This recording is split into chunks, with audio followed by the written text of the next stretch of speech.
The stars had never looked so crowded. Captain Kang Tae-ho stood on the bridge of the battleship Horizon and watched the view screen with calm eyes. Thousands of alien ships filled the space around Earth. They blocked out the stars like a dark cloud covering the sun. Each ship was bigger than anything humanity had ever built. Each one carried weapons that could turn cities into dust. Tae-ho was not a tall man. He was not particularly strong. His hair was gone gray at the sides, and his uniform showed the wear of many years in space. But his crew trusted him more than they trusted anyone else in the fleet. He had a way of staying calm when everything was falling apart. He had a way of making impossible situations seem manageable. "Sir," said Lieutenant Park Yuna from her station, "we are receiving a transmission from the lead ship." Yuna was young, barely 30 years old. She had sharp eyes and quick hands that moved across her console like a musician playing an instrument. She had been with Tae-ho for 5 years now, and she had learned to read his moods better than anyone. "Put it through," Tae-ho said. The view screen flickered. The image of the alien fleet disappeared, replaced by something that made several crew members gasp. The creature on the screen was tall and thin, with gray skin that looked like stone. Its eyes were completely black, like 2 holes in its face. It wore golden robes covered in symbols that seemed to shift and move. "I am High Arbiter Velmok of the Galactic Tribunal," the creature said. Its voice was deep and cold, like wind blowing through an empty cave. "I speak for the 700 species that make up the Galactic Council. I speak with the authority of 10,000 years of law. I speak for order itself." Tae-ho said nothing. He simply watched and waited. Velmok seemed annoyed by the silence. The alien continued, "Your species has been observed for 300 of your years. We have watched you crawl out of your oceans. We have watched you learn to use fire. We have watched you kill each other in endless wars. We have watched you spread across your small system like a disease. That is a very long time to watch without saying, 'Hello,'" Tae-ho said quietly. Velmok's black eyes narrowed. "We do not make contact with primitive species. We wait until they reach a certain level of development. We wait until they can understand the laws that govern all civilized beings. You have reached that level. Now you must submit." The word hung in the air like poison. "Submit," Tae-ho repeated. "Yes, submit to galaxy law. Accept the authority of the tribunal. Your planet will be assigned a governor. Your military will be disbanded. Your technology will be limited to approved levels. Your people will serve the greater good of the galaxy." Tae-ho looked around the bridge. His crew was watching him. Some looked scared. Some looked angry. All of them were waiting to see what he would do. "And if we refuse?" Tae-ho asked. Velmok made a sound that might have been laughter. "Refuse? No species refuses.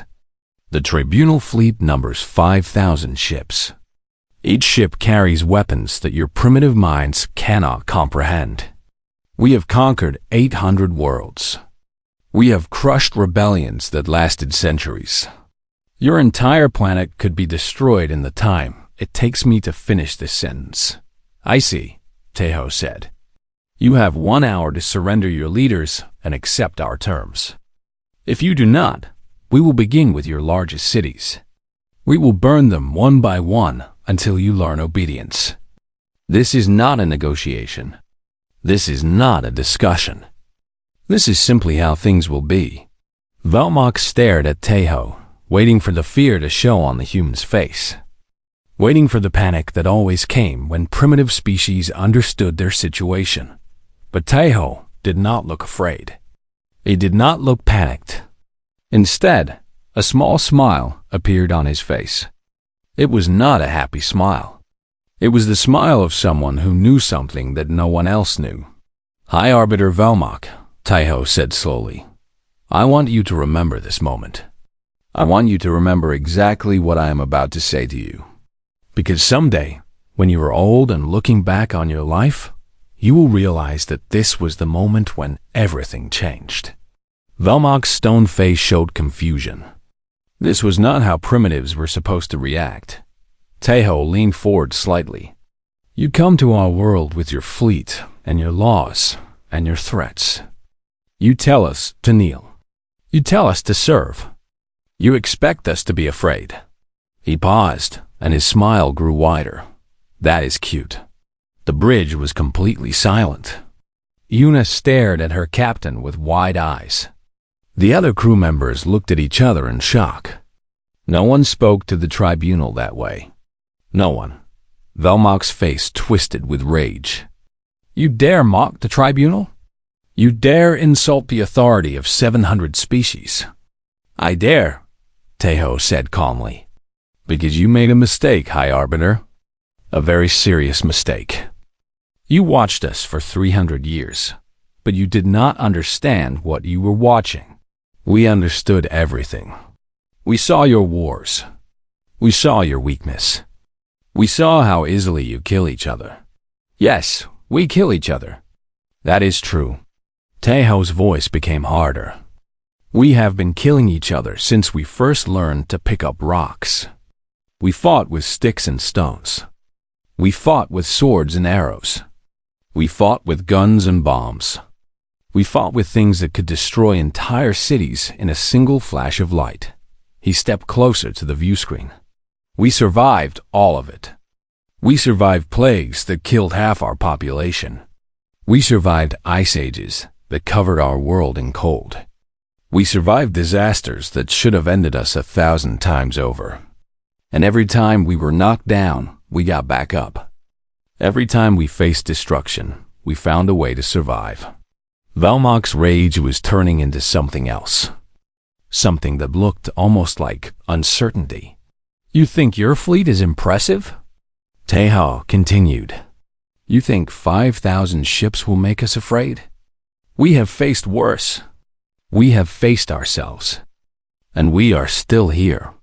Empty words, Velmok said, but his voice was not as strong as before.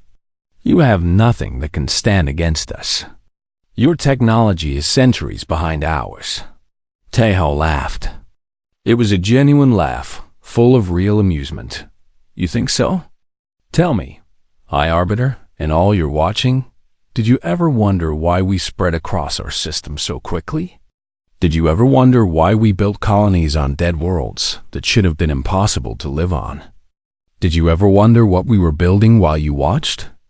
Velmok said nothing. You watched our surface, Tejo said. You watched our cities and our wars. But you did not look deeper. You did not see what was hiding in plain sight. He turned to Yuna. Lieutenant, please show our guest what he missed. Yuna's fingers flew across her console. The view screen split in two. On one side, Velmok's face remained. On the other side, images began to appear. Massive shipyards hidden inside hollowed-out asteroids.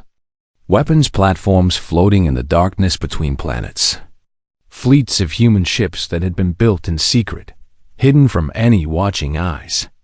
Defense systems that covered the entire solar system like a spider's web. 300 years, Tejo said. That is how long you watched us. That is also how long we have been preparing for this day. We knew someone would come eventually. We knew that the universe was too big for us to be alone. And we knew that whoever came might not be friendly. Velmok's face had gone pale. The stone gray of his skin had turned almost white. So we prepared. We built ships that you never saw. We developed weapons that you cannot imagine. We trained soldiers for a war that we hoped would never come. But we knew it probably would. Tejo smiled again, and this time there was no warmth in it at all. You made a mistake, High Arbiter.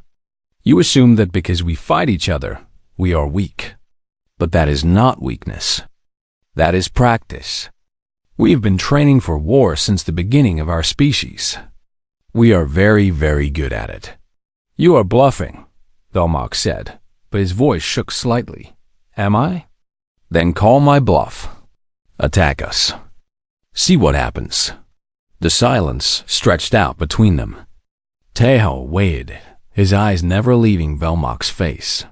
You have 1 hour, Velmok finally said. Use it wisely. The screen went black. The bridge erupted in noise. Everyone was talking at once. Some were cheering. Some were asking questions.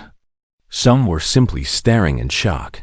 Yuna pushed through the crowd and approached Taeho. Her face was a mixture of admiration and concern. Captain, that was incredible. But can we really back it up?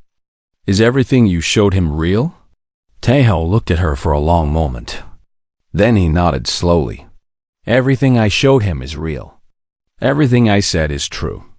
We've been preparing for this day since before you were born. Since before I was born. Every generation has added to what we built. Every scientist, every soldier, every factory worker. They all contributed to this moment. But 5,000 ships, sir. Can we really fight that? Taeho turned back to the view screen. The alien fleet still hung in space, blocking out the stars. 5,000 ships. 5,000 threats to everything he had ever known. We are about to find out, he said quietly. Contact Earth Command. Tell them to begin Operation Sunrise. It is time to show the galaxy what humanity really is. Yuna nodded and hurried back to her station. All around the bridge, crew members were moving with new purpose. The fear was still there, but now it was mixed with something else. Something that looked like determination. Taeho stood alone, watching the stars that he could no longer see. The tribunal thought they understood humanity. They thought they knew what humans were capable of. They were about to learn how wrong they were. The hour was counting down. The greatest war in Huma. The clock showed 47 minutes remaining. Less than an hour before the tribunal fleet would begin its attack. Less than an hour before humanity faced its greatest test. Captain Kang Taeho sat in his command chair and watched his crew work. They moved with speed and purpose, preparing the ship for battle. Every station was active. Every system was being checked and rechecked. The horizon was coming alive, like a sleeping beast waking up to defend its home. Lieutenant Park Yuna approached him with a datapad in her hands. Her face was serious, that there was a spark in her eyes that had not been there before. The fear was still there, but it was buried under something stronger. Earth Command has confirmed the order, sir, she said. Operation Sunrise is active. All hidden fleets are moving into position. Good. How many ships total? 3,200, sir. Plus the orbital defense platforms and the surface batteries. Taeho nodded slowly. 3,000 ships against 5,000. The numbers were not in their favor, but numbers were not everything. He had learned that lesson many times in his career. Sir, Yuna said quietly, may I ask you something? Of course. The things you told Velmok about our preparations, about how we have been building for 300 years. I knew about Operation Sunrise, but I did not know it went back that far. How is that possible? How could we keep something like that secret for so long? Taeho looked at her for a moment, then gestured for her to sit in the chair beside him. She hesitated, then sat down. Around them, the crew continued their work, giving the two officers a small bubble of privacy. What do you know about the founding? Taeho asked. The founding? You mean when the United Earth Government was created? After the Third World War? Yes. What do you know about why it was created? Yuna thought for a moment. The war had nearly destroyed everything. The old nations were broken. People were starving. The survivors realized they had to work together or everyone would die. So they put aside their differences and formed a single government. That is what the history books say, Taeho agreed. And it is true as far as it goes. But there is more to the story. Much more. He leaned back in his chair and looked up at the ceiling, as if he could see through it to the stars beyond. The Third World War was terrible. Billions died. Cities were turned to glass. For a while, it seemed like humanity might actually end. But then something happened. Something that changed everything. What happened? We made contact. Not with the tribunal, but with someone else. A single ship appeared in orbit around Earth. It watched us for 3 days, recording everything. And then it left. Yuna's eyes went wide. Contact? Before the founding? But there is nothing about that in any history I have ever read. No, there would not be. The leaders who survived the war made a decision. They decided to keep the contact secret. They feared what would happen if people knew we were not alone. The world was already broken. News like that might have finished it completely. But how does that connect to Operation Sunrise? Tejo smiled slightly. The ship that visited us was not careful. Our scientists were able to learn a great deal from it during those 3 days. They learned that faster-than-light travel was possible. They learned that there were thousands of species out there. And they learned that most of those species were not friendly. He turned to look at Yuna directly. The leaders made a choice. They could tell people the truth and watch society collapse even further. Or they could keep the secret and use it to prepare. They chose to prepare. For 300 years? For 300 years. Every generation added to the work. The United Earth government was not just created to rebuild from the war.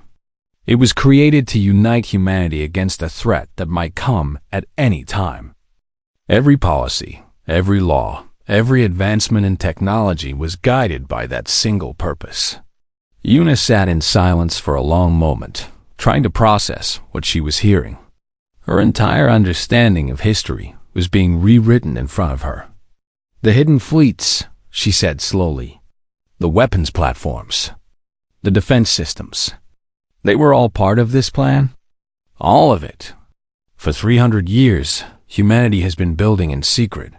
We mined asteroids and told people it was for resources. We hollowed out moons and told people it was for research. We developed weapons that could crack planets and told people it was theoretical science. Everything was hidden in plain sight. But the tribunal watched us. How did we hide from them? Tejo laughed softly. That is the funny part. We did not hide from them. We hid in front of them. They watched our surface. They watched our obvious activities. They thought they were seeing everything, so they never looked deeper. They were arrogant. They assumed that primitives like us could not possibly fool them, and we fooled them. We did more than fool them. We studied them while they studied us. Every time one of their ships came close enough, we learned something new. We reverse-engineered their sensor systems.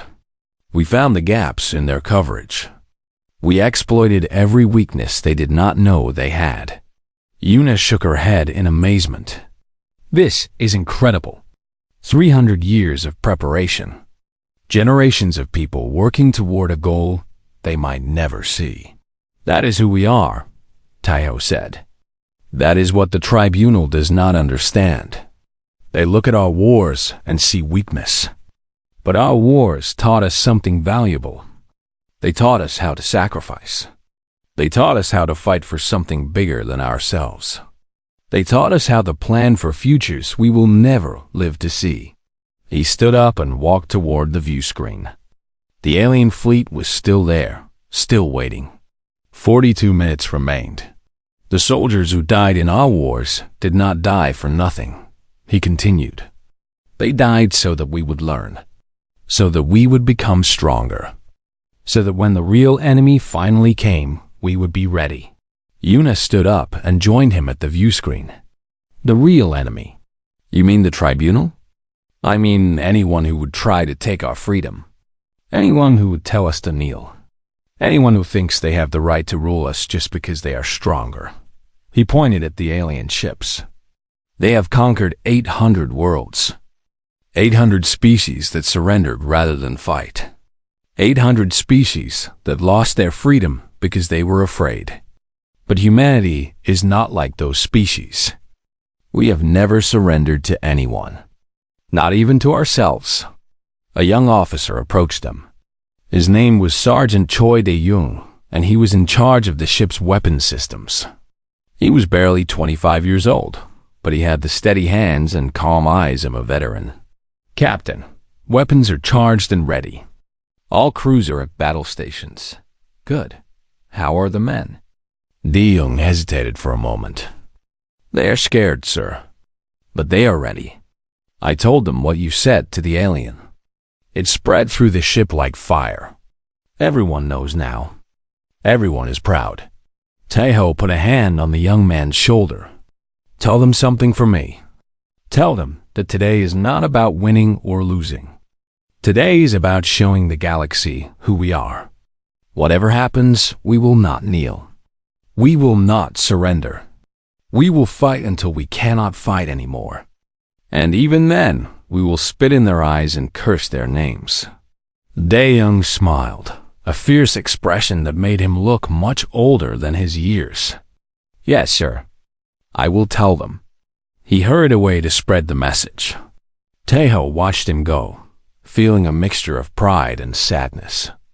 So many young people would die today. So many futures would be cut short. But that was the price of freedom. It had always been the price. "Sir," Yuna said quietly, "do you think we can win?" Taeho did not answer immediately. He looked out at the alien fleet, counting the ships that he could see. 5,000 engines glowing against the darkness. 5,000 weapons pointed at his world. "I do not know," he admitted. "The Tribunal has more ships. They have more experience. They have technology we have never seen before. By any reasonable measure, we should lose. But we have something they do not have. We have something that no amount of ships or weapons can match." "What is that?" Taeho turned to look at her, and his eyes were burning with an intensity that made her take a step back. "We have desperation. We have the knowledge that if we lose, everything is over. Our homes, our families, our entire species. We have nothing to fall back on. No second chance. No retreat. We fight or we die. There is no third option." He looked back at the alien fleet. "The Tribunal has never faced an enemy like that. They have conquered species that surrendered because death seemed worse than slavery. But to us, slavery is worse than death. We would rather die free than live on our knees. That is not something the Tribunal can understand. That is not something they can prepare for." The clock showed 35 minutes remaining. The final countdown was beginning. All across the solar system, human ships were moving into position. Hidden fleets emerged from their hiding places, like ghosts appearing from shadows. Weapons platforms activated systems that had been dormant for decades. Defense grids came online, covering the approaches to Earth with fields of fire that would destroy anything that came too close. On the surface of Earth itself, people looked up at the sky. They could not see the alien fleet with their naked eyes, but they knew it was there. They knew that their world was under threat, and they knew that somewhere up there, men and women like Kang Taeho were standing between them and destruction. There was no panic. There were no riots. People went to their shelters calmly and quietly. They hugged their families and told them they loved them. They prepared for while the hour ended with silence.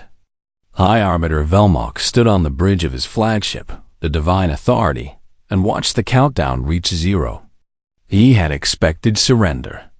He had expected the humans to realize their hopeless situation and beg for mercy. He had conquered dozens of worlds, and they always surrendered when they understood the power of the Tribunal.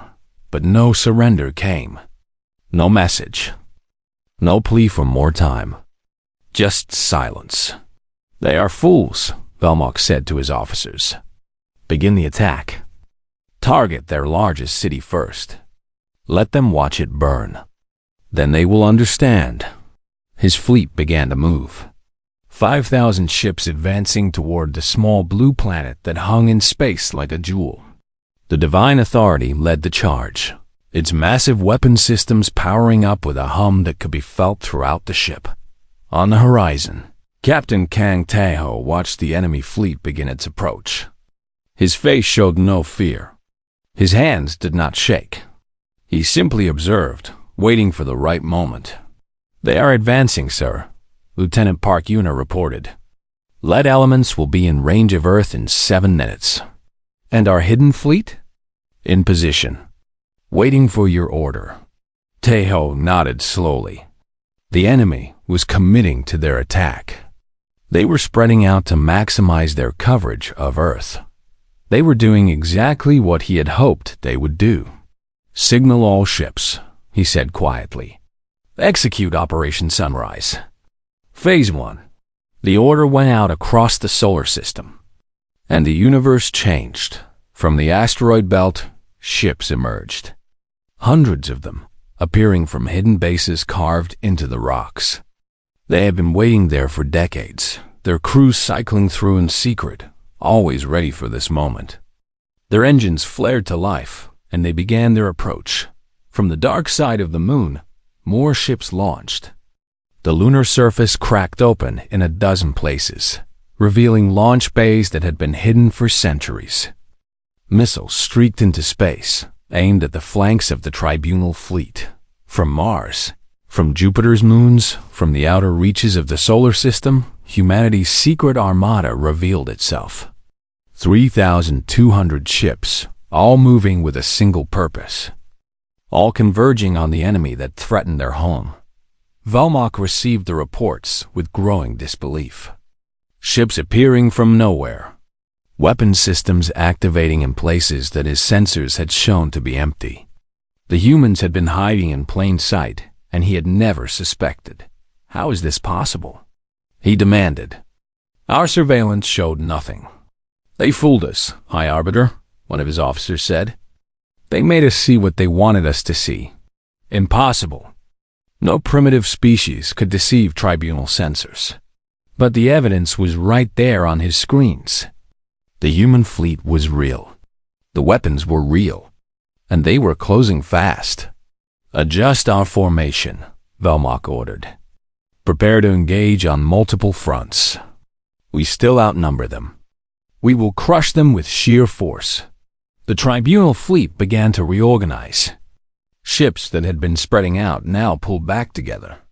Weapons that had been aimed at Earth now turned to face the approaching human armada. That was when Phase 2 began. The space around Earth came alive with light. Thousands of weapons platforms, hidden in orbits that the Tribunal had thought were empty, opened fire simultaneously. Beams of concentrated energy sliced through the darkness. Missiles erupted from launchers that had been dormant for decades. The crossfire was devastating. Tribunal ships began to explode. Their shields, designed to withstand the weapons of known civilizations, buckled under the assault. Humans had studied alien technology for 300 years. They had found the weaknesses. They had designed weapons specifically to exploit them. "What is this?" Velmok screamed. "Where are these weapons coming from?" "From everywhere, High Arbiter. They have weapons platforms throughout the system. We are surrounded." The battle had barely begun, and already the Tribunal was losing ships by the dozens. The humans were not fighting like any species Velmok had ever faced. They were not forming neat battle lines. They were not following predictable patterns. They were attacking from every direction at once, hitting and moving, never staying in one place long enough to be targeted. On the horizon, Tae-ho watched the chaos with satisfaction. His plan was working. The enemy was confused. The enemy was scared. For the first time in perhaps thousands of years, the Tribunal was facing an opponent that did not follow the rules. "Phase 3, he ordered. "All ships, engage at will." The human fleet crashed into the Tribunal formation like a wave hitting rocks. But unlike water, these waves had teeth. Smaller human ships darted between the massive tribunal vessels, firing at weak points that they should not have known about. Larger ships engaged the enemy directly, trading blow for blow. The Horizon led the charge. Tejo stood at the center of his bridge, calling out orders with calm precision. His ship twisted and dodged, avoiding enemy fire that would have destroyed it. Every movement was calculated. Every shot was aimed at maximum effect. "Hard to port," he shouted. "Target their engine section." The Horizon swung around, presenting its main weapons to a tribunal cruiser that was twice its size. Energy beams lanced out, striking the enemy ship exactly where its shields were weakest. The cruiser's engines exploded, and the ship began to drift helplessly. "One down," Yuna reported. 4,999 to go. "Then we better keep working," Tejo replied with a grim smile. All around them, the battle raged. Human ships were dying too. The tribunal still had superior numbers and technology. But for every human ship that fell, 2 or 3 tribunal vessels were destroyed. The exchange rate was in humanity's favor, and Velmok could see it happening. "This is impossible," the High Arbiter whispered. "They are primitives. How are they doing this?" The answer was simple, though Velmok could not understand it. Humans had spent their entire history fighting wars. Every tactic, every strategy, every trick that could possibly be used in battle, humans had already discovered. They had written books about it. They had taught it in their schools. War was their greatest talent and their greatest shame. The tribunal had conquered species that did not know how to fight. Species that surrendered because violence was foreign to them. But humans knew violence. They had been born in violence. They had been raised by violence. And now they were showing the tribunal what real warriors looked like. On the surface of Earth, Commander Bikana watched the battle through the screens of her command center. She was in charge of the ground-based defenses, the last line of protection if the orbital battle failed. Her finger hovered over the button that would activate the planet's final weapon. Something so terrible that it had never been used before. "Come on," she whispered, watching the tiny dots of light that represented human ships. "Hold them. Hold them." In space, the battle continued to intensify. The tribunal was adapting now, learning from their mistakes. They were grouping their ships together, using their superior numbers to create walls of fire that human ships could not penetrate. Tejo saw the shift in tactics. He knew that the initial advantage was fading. The surprise was over. Now it would become a battle of attrition, and that was a battle humanity could not win. "Signal the fleet," he said. "Begin Operation Sunrise Phase 4.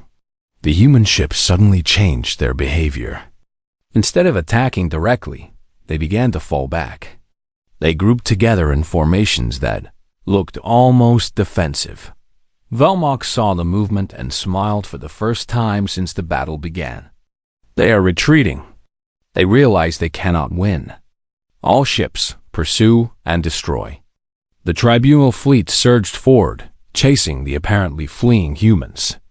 They were so focused on their prey that they did not notice the trap closing around them. The weapons platforms that had been silent during the main battle now opened fire again. But this time, they were not targeting tribunal ships. They were targeting the space behind the tribunal fleet. Energy beams and missiles created a wall of fire that cut off any retreat dot at the same time. The human fleet stopped retreating. They turned and began a new attack, but this time they were focused on a single target. The Divine Authority, Velmok's flagship. "They are targeting us," an officer shouted. "Impossible. We are in the center of the fleet. They cannot reach us." But the humans could reach them. The entire human strategy had been designed for this moment. Every movement, every feint, every seeming retreat had been calculated to put the human fleet in exactly the right position. The Horizon led the charge toward the Divine Authority. Teho's ship cut through the tribunal formation like a knife through paper. Other human ships followed, creating a corridor of cleared space.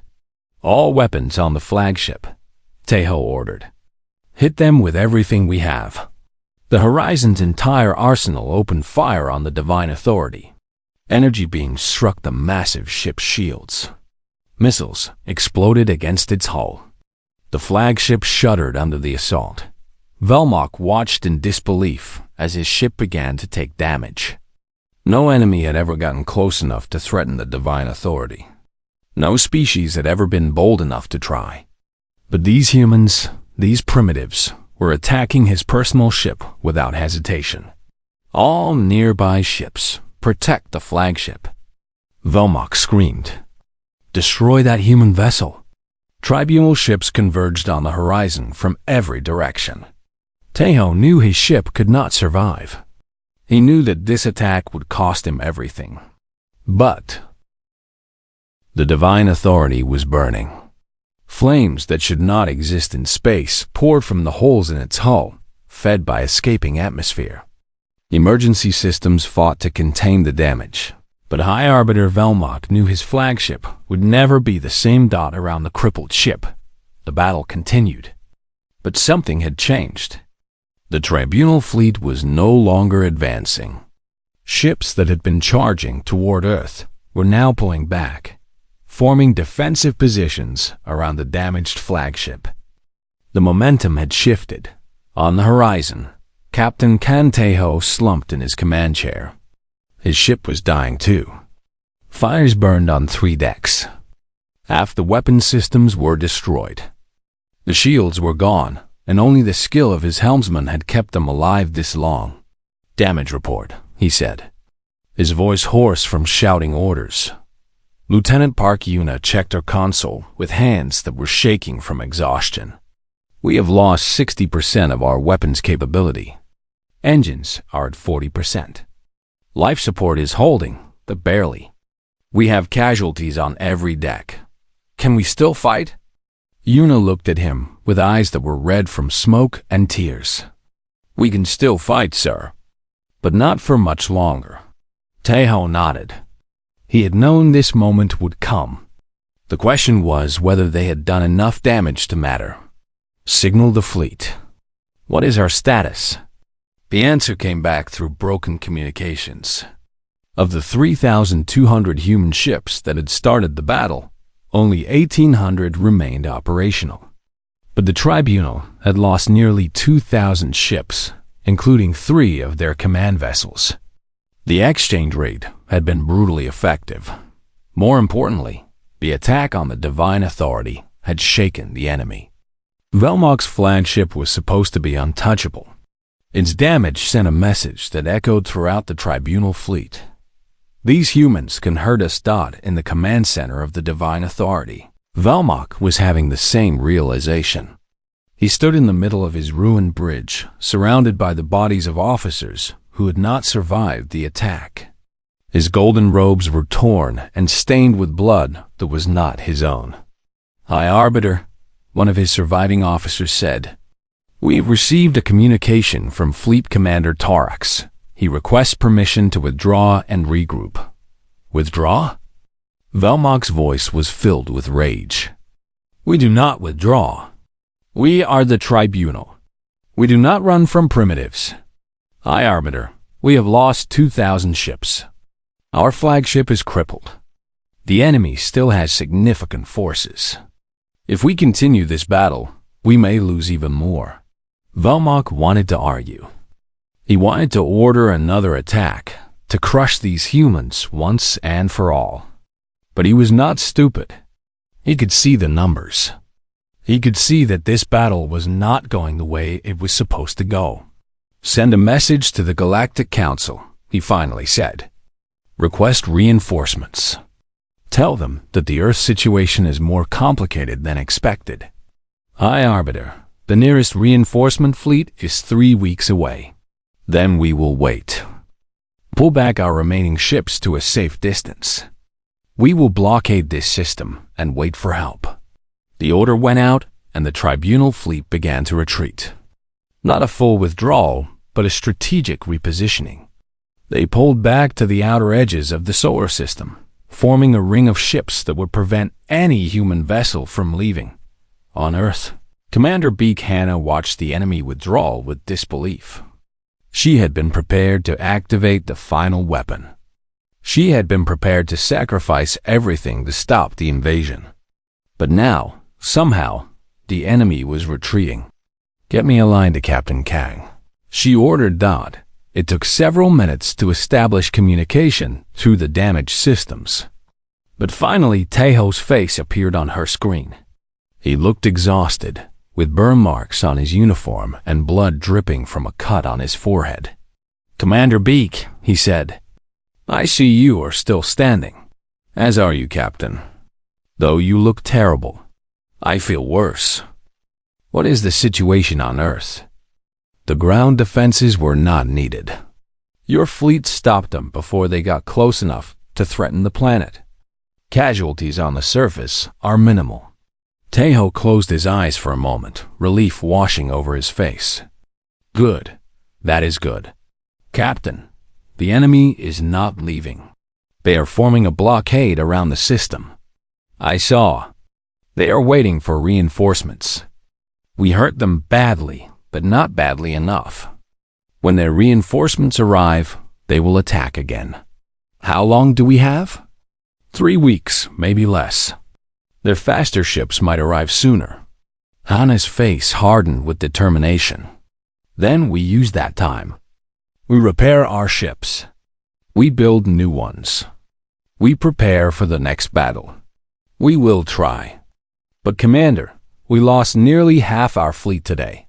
Even with all our preparation, we cannot replace those ships in 3 weeks.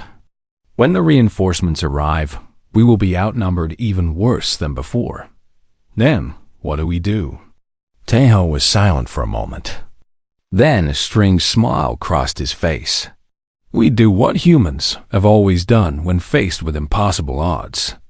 We change the rules." They ended the communication and turned to Yuna. "Get me a channel to the Tribunal flagship. I want to speak with Velmok again." Yuna's eyes widened. "Sir, you want to talk to them?" "Now?" "Yes, now." The channel was established. Velmok's face appeared on the view screen, and Taeho could see that the alien looked almost as bad as he did. The High Arbiter's stone-like skin was cracked in places, and his black eyes burned with hatred. "You," Velmok said. "You are the one who said, 'That is cute.' You are the one who led the attack on my ship." "I am." "And you are the one who threatened to burn our cities.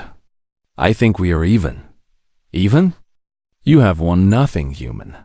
You have only delayed the inevitable. In 3 weeks, a fleet of 20,000 ships will arrive. You stopped 5,000. You will not stop 20,000. Taeho nodded slowly. "You are probably right. 20,000 ships would destroy us. We both know that. Then surrender. Accept galaxy law. Your people will live as servants rather than die as fools." "No." The word hung in space between them. Simple. Final. Velmok's face twisted with confusion. "No? You admit you cannot win, yet you refuse to surrender. What is wrong with you? Let me tell you something about humans, High Arbiter. Something that 300 years of watching did not teach you. We do not measure victory by survival. We measure victory by what we stand for." Taeho leaned forward. "You can send 20,000 ships. You can send 100,000. You can send every ship in your empire. And we will fight every single one of them. We will die by the millions. We will die by the billions. But we will never surrender. Never. That is madness. No, that is humanity. We would rather die on our feet than live on our knees. That is not a phrase to us. That is not poetry. That is the fundamental truth of what we are." Velmok stared at him, and for the first time, there was something other than hatred in his eyes. There was uncertainty. There was doubt. Even if you destroy us all, Tejo continued, you will pay such a price that the galaxy will never forget. Every species in your empire will know what happened here. They will know that a single primitive world made the mighty tribunal bleed. They will know that the tribunal can be hurt. And some of them will start to wonder if maybe, just maybe, they could hurt you too. Velmok's face went pale. That is your choice, High Arbiter. You can destroy humanity and lose your empire in the process. Or you can leave us alone and keep your power. Which matters more to you? Punishing us? Or staying in control? The communication ended. Tejo sat back in his chair, feeling the weight of exhaustion pressing down on him. Sir, Yuna said quietly, do you think that will work? I do not know. But it is the best weapon we have left. Fear. Not fear of our ships or our weapons. Fear of what we represent. Fear of what we might inspire. The news of the battle spread across the galaxy faster than light. Ships carried stories. Traders whispered in ports. Encrypted messages passed between worlds that had surrendered to the tribunal long ago. A primitive species had fought the tribunal. A primitive species had damaged their flagship. A primitive species had refused to kneel. On 100 worlds, beings who had given up hope began to feel something new. On 100 more, rulers who had served the tribunal began to reconsider their loyalty. The galaxy was watching, and what it saw was changing everything. Velmok received reports from across the empire. Unrest on conquered worlds. Requests for additional troops to maintain order. Questions from the council about whether the Earth situation was really under control. 3 weeks passed. The reinforcement fleet arrived. 20,000 ships, just as Velmok had promised. They assembled at the edge of the solar system, ready to finish what the first fleet had started. But Velmok hesitated. Every day brought new reports of trouble elsewhere in the empire. Species that had been quiet for centuries were suddenly asking questions. Fleets that had been loyal were suddenly slow to respond to orders. The humans had not just fought a battle. They had planted a seed of doubt, a seed of hope. And that seed was growing throughout the galaxy. Velmok looked at his 20,000 ships. He looked at the small blue planet that hung in the distance. He thought about what the human captain had said. And for the first time in his long life, High Arbiter Velmok was not sure what to do. 1 month after the Battle of Earth, the galaxy was a different place. The Tribunal's 20,000 ships still orbited the outer edges of the human solar system, but they had not attacked. Every day they waited, the cracks in the Empire grew wider. High Arbiter Velmok stood before the Galactic Council in the Great Chamber on the homeworld. The 700 species that made up the council watched him with eyes that ranged from curious to hostile. He had never felt so exposed. The situation at Earth remains contained, Velmok reported, his voice steady despite his uncertainty. The human forces are blockaded. They cannot escape? We are simply waiting for the optimal moment to strike. You have been waiting for a month, said Counselor Meltrix, a being whose body was made of living crystal. The optimal moment seems to be taking a very long time to arrive. These humans are unpredictable. We must be cautious. Cautious? Another counselor spoke, this one a massive creature with 4 arms and skin like leather. Since when does the tribunal need to be cautious with primitives? You arrived with 5,000 ships. You asked for 20,000 more. And still you wait? Velmok felt anger rising in his chest, but he controlled it. The humans fight differently than any species we have encountered. They do not follow standard tactical patterns. They sacrifice themselves without hesitation. Every assault would cost us dearly. The tribunal has never feared cost, Meltrix said coldly. We have conquered 800 worlds. We have crushed rebellions that lasted centuries. And now you tell us that one small planet is too dangerous to attack. The chamber fell silent. Velmok could feel the mood shifting. These counselors were used to victory. They were used to power. The idea that a single primitive species could make the tribunal hesitate was unthinkable to them, but it was true. And Velmok knew that if he ordered the attack, if he destroyed Earth, the cost would break the Empire. Not militarily, but in ways that were far more dangerous. "There is something else," he said quietly. "Something that concerns me more than the humans themselves." "Speak." "Since the battle, we have received reports from across the Empire. Civil unrest on 17 worlds. Assassination attempts against 3 governors. Encrypted communications between species that should have no contact with each other. The galaxy is watching Earth, and what they see is giving them ideas." The chamber erupted in arguments. Some counselors demanded immediate action against Earth. Others called for punishment of the rebellious worlds. Still others suggested that perhaps the tribunal's policies needed to be reconsidered. Velmok waited for the noise to die down. "The humans have done something no species has ever done before," he said. "They have shown the galaxy that we can be hurt. They have shown that the tribunal is not invincible. If we destroy them now, we prove that defiance leads to death. But we also prove that defiance is possible. Every species in our empire will know that it took 25,000 ships to defeat one small world. They will do the math. They will realize that if they work together, they could do even better. Then what do you suggest?" Meltrix asked. "I suggest we leave." The words fell like stones into still water. For a long moment, no one spoke. "Leave?" The 4-armed counselor's voice was filled with disbelief. "You suggest we retreat from primitives? I suggest we withdraw our fleet and pretend that Earth does not exist. We tell the galaxy that the humans were not worth conquering, that their world has nothing we want. We dismiss them as irrelevant. That is insane. That is survival. If we destroy Earth, we create a martyr. Every species in the galaxy will remember the planet that stood against the tribunal. But if we simply walk away, if we treat Earth as beneath our notice, then the humans become nothing. Just another primitive world in a galaxy full of primitive worlds."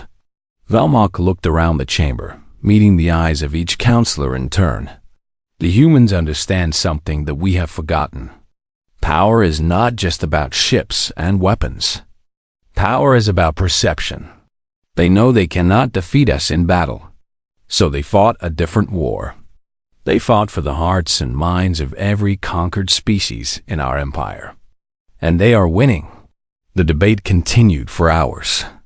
Some counselors could not accept the idea of retreat. Others saw the wisdom in Velmok's words. In the end, a vote was called. The result was closer than any vote in council history, but the decision was made. The tribunal fleet would withdraw from Earth. The humans would be left alone. When the news reached the solar system, the response was cautious. Captain Kan Tai-ho received a transmission on the bridge of the horizon, which had been repaired enough to fly again but still bore the scars of battle. "They are leaving?" Yuna asked, her voice filled with disbelief. "That is what they say. Do you believe them?" Taeho watched the view screen as the massive tribunal fleet began to turn away. 20,000 ships, more firepower than humanity had ever imagined, slowly retreating into the darkness of space. "I believe that they have made a calculation," he said. "They have decided that destroying us costs more than leaving us alone. For now? For now? You think they will come back? Eventually. Maybe in 100 years. Maybe in 1,000. The tribunal has a long memory and a lot of pride. They will not forget what happened here. Then we need to be ready. We will be. That is what humans do. We prepare. We build. We wait. And when the enemy finally comes, we make them regret it." On Earth, Commander Bikana stood in the ruins of a defense bunker that had been destroyed during the brief orbital bombardment before the fleet engaged. Workers were already clearing the rubble, already beginning to rebuild. That was humanity in miniature. Knocked down but never staying down. Her communicator beeped. It was a priority message from the Global Council. Commander Beak, we need you in the capital. The rebuilding effort needs leadership, and after your performance during the crisis, you have been selected to coordinate the next phase. The next phase? We are not just rebuilding. We are expanding. Every hidden shipyard will double its production. Every weapons platform will be upgraded. Every defense system will be improved. The Tribunal gave us a warning. We intend to make sure the next time they come, they will face 10 times what they face today. Hannah smiled grimly. Understood. I am on my way. 6 months later, the galaxy had changed in ways that no one could have predicted. The Tribunal was still powerful, still controlled most of known space. But their grip was weaker than it had been. Species that had been silent for centuries were now asking questions. Trade routes that had been controlled exclusively by the Tribunal now had competition from independent merchants. And in the center of it all, a small blue planet orbited a medium-sized yellow star. The humans had not tried to expand beyond their system. They had not threatened anyone. They had simply defended their home and then gone back to their lives. But the galaxy knew they were there. The galaxy knew what they had done. And the galaxy would not forget that Captain Kan Teho retired from active service 1 year after the battle. His health had never fully recovered from the injuries he sustained on the horizon. But he left behind a legacy that would last for generations. His final act was a broadcast that was transmitted across the galaxy, using frequencies that the Tribunal could not block. It was addressed not to the Tribunal, not to the Council, but to every species that lived under their rule. My name is Kang Teho. I am a human from the planet Earth. 1 year ago, the Tribunal came to our world and told us to obey. They told us to kneel. They told us to serve. We said no. His voice was strong despite his injuries. We are not special. We are not stronger or smarter than any other species. We simply decided that freedom was more important than survival. We decided that some things are worth dying for. He paused, looking directly into the camera. The Tribunal wants you to believe that they cannot be challenged. They want you to believe that resistance is pointless. But we challenged them. We hurt them. And we are still here. If we can do it, so can you. You do not have to fight alone. You do not have to fight at all if you choose not to. But know this, you are not powerless. You are not helpless. The Tribunal has ruled the galaxy for 10,000 years, not because they are strong, but because everyone else believed they were weak. That belief is a lie. You are stronger than you know. Earth does not seek to lead the galaxy. We do not want to replace one empire with another. We simply want to be free. And we want every species in the galaxy to have the same chance. The chance to choose their own path. The chance to live without fear. The Tribunal came to our world with 5,000 ships and told us to obey. We looked at their fleet. We looked at their weapons. We looked at their 10,000 years of conquest. And we said 3 words that they will never forget. Teho smiled. The same smile he had worn when he first faced High Arbiter Volmok. That is cute. The broadcast ended. Across the galaxy, beings of every shape and size watched the message. Some were inspired. Some were terrified. Some were both. On Earth, humanity continued to build. They knew that the Tribunal would return someday. They knew that the peace they had won was temporary. But they also knew something else. They knew that they had changed the galaxy. They knew that the seed they had planted would grow. And they knew that when the Tribunal finally came back, they would not face Earth alone.